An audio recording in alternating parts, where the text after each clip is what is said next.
So I'm an infectious disease epidemiologist. I'm at the University of North Carolina in Chapel Hill, which is in the southeastern part of the United States. And I've been doing infectious disease modeling for, I don't know, about 15 years maybe, and have used agent-based models for different types of modeling projects, but kind of I'm agnostic to a particular method. And in terms of specifically around respiratory disease and coronavirus, I've been an advisor to CDC, to WHO, and other organizations looking at influenza and looking at understanding the statistical complexities of prediction models and understanding for influenza and for other respiratory illnesses. What's really fascinating about what they came up with is that it is possible, and this was kind of a shock to me a little bit because I've been, saying like, oh, social distance, we should do this for a while, was that we can actually social distance for too long, so that the peak of the infections in the fall might actually be too high for the healthcare system to handle. And I printed it out. I don't know if this will work on here, but basically, here, I'll try this. But you could share your screen too, if you have that on the screen. That would have been a good idea, except for that I'm on my phone because it has a higher resolution than my computer screen. It's okay. It's okay. Yeah.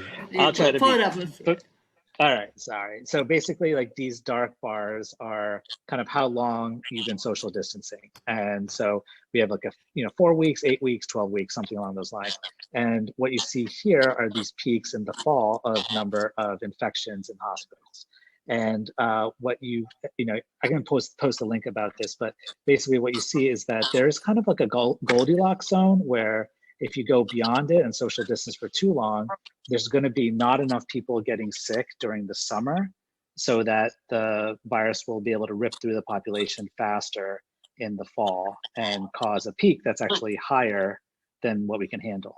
And so the Goldilocks zone is around, is between 8 and 12 weeks. And so after 8 weeks of social distancing, I think some of the conversations about opening up actually have a very strong scientific basis in, which was, not what I went into the model thinking.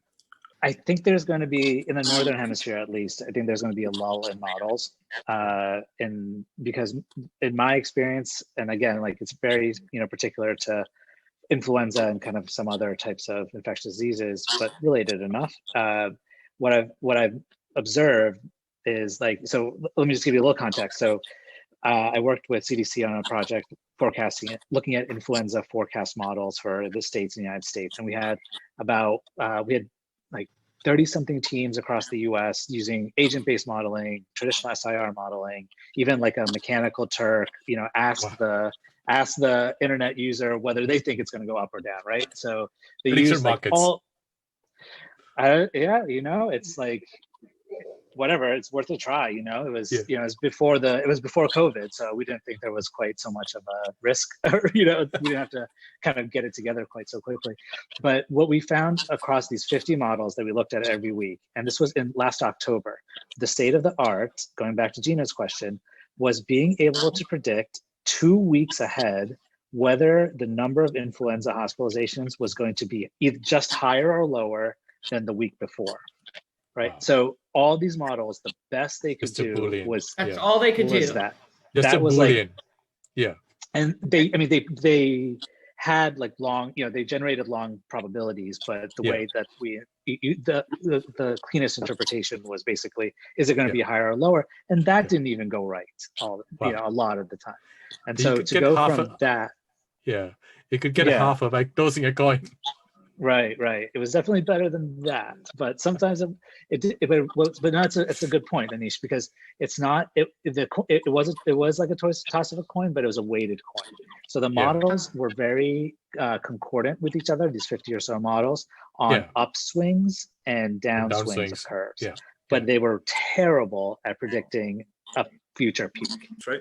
We just seem like there's a big knowledge gap there.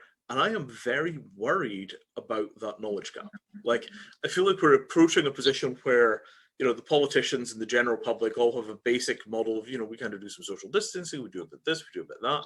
But I have this just little kind of alarm bell in the back of my head of like, wait a minute, we haven't pinned down a whole bunch of the fundamental questions. Yeah. You see what I'm saying? Could you speak to that some? Because I'm out of field here, right? You're right in the middle of this mess. I'm basically a fossil in this work. Contextualize, please. Yeah, I agree with you. Could you speak to it, Navrin, and also could you talk about, a real world takeaway? What should we be telling the populace? What is the messaging out of our lack of knowledge here? All right. So I think with I think Vinay, your question is spot on. I think there's a more fundamentally simple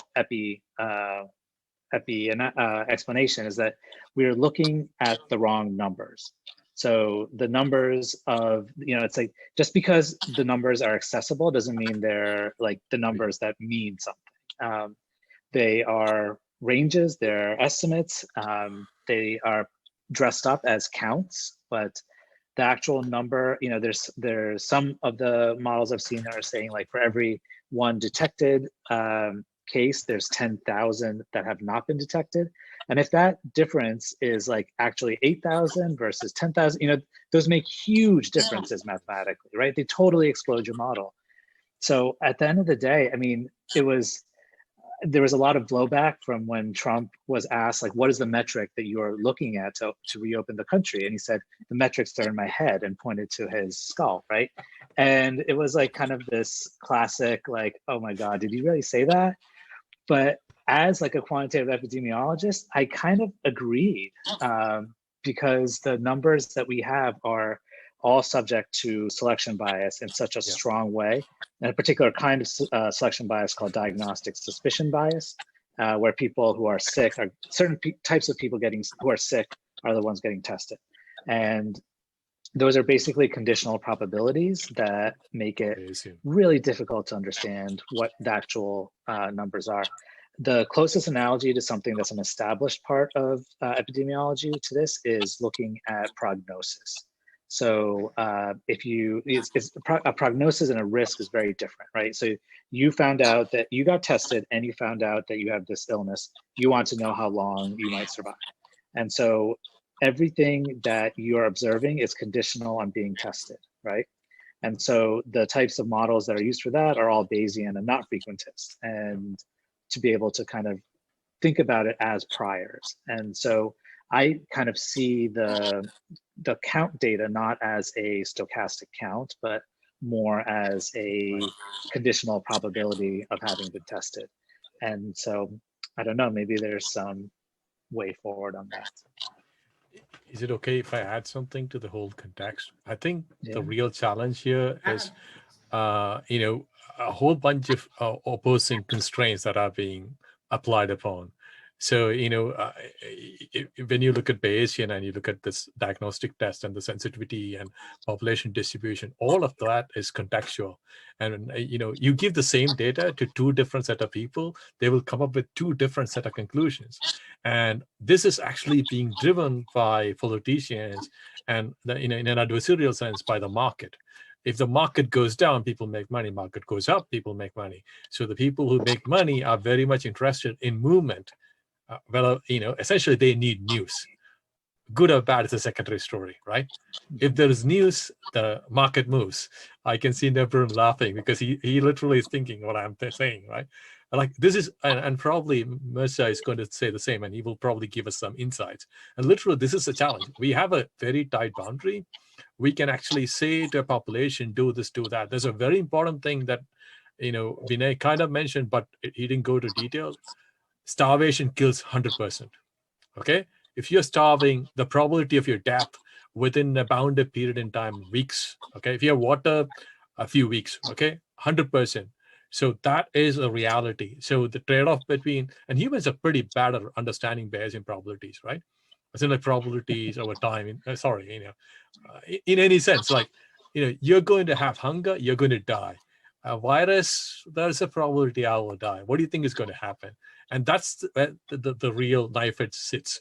The moment that tilts and death by starvation happens, this whole system is going to collapse. So for us, the real tight upper bound is if we have lockdown, what fraction of the population will get to a point where we have death by starvation? And once, death is open possibility, nothing could stop humans in that sense.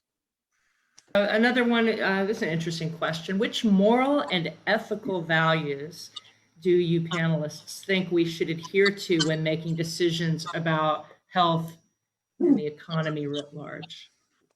Wow. Yeah, I can I know. tackle that. I love that question. Go ahead. Yeah, so about 12 years ago, I did an ethics review of pandemic influenza preparedness plans, and looked specifically at what was the frame of ethics that, what was the ethical frame that was being used to make decisions a priori in the plans.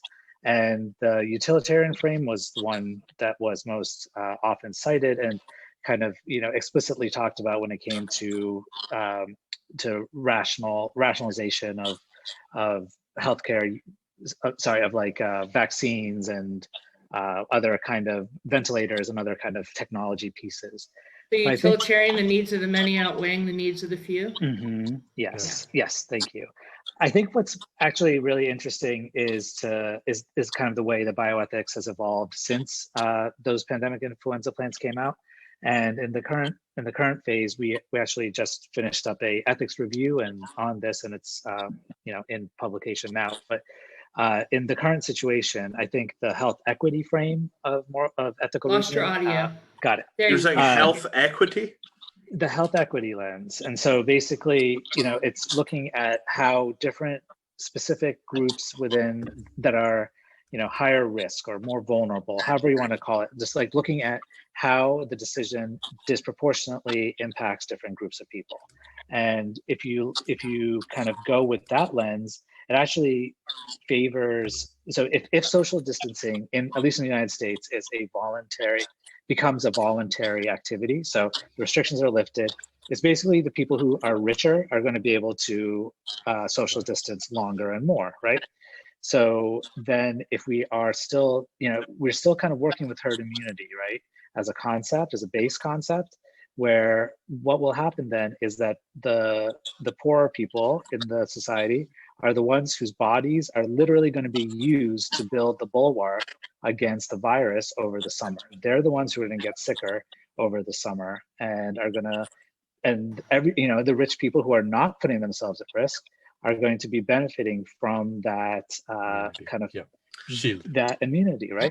Yeah. So although, I think, it favors, I think a little, sorry, I'll just finish real quick, but I think it favors, less of a phased opening and more of a quicker opening. So anyways, that's just from that position. Yeah, I mean, I wanted to talk about the herd immunity thing there for a second. So, I mean, at the end of the day, if we had a genuinely random baseline of who was going to connect with who, herd immunity in that model would make a bunch of sense.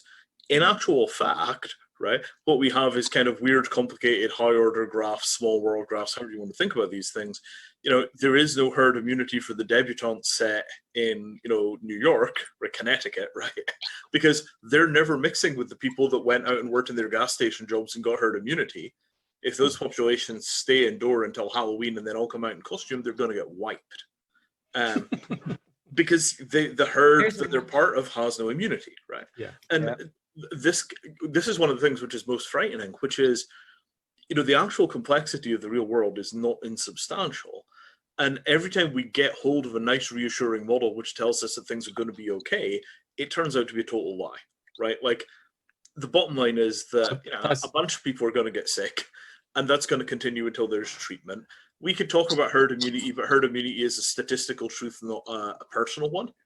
Yeah, and the confirmation bias, right? It's a confirmation bias. We everybody is wanting to have something, and we are trying to fit models to tell us what we want. Everybody's trying to grab some kind of truth that they can be comforted by. Yeah. But the thing which is frightening is that the models which are being grabbed by the politicians and being grabbed by the public are so oversimplified that they're indistinguishable from lies. Yeah, I mean, mostly it's lies. Yeah, I mean, mostly it's lies.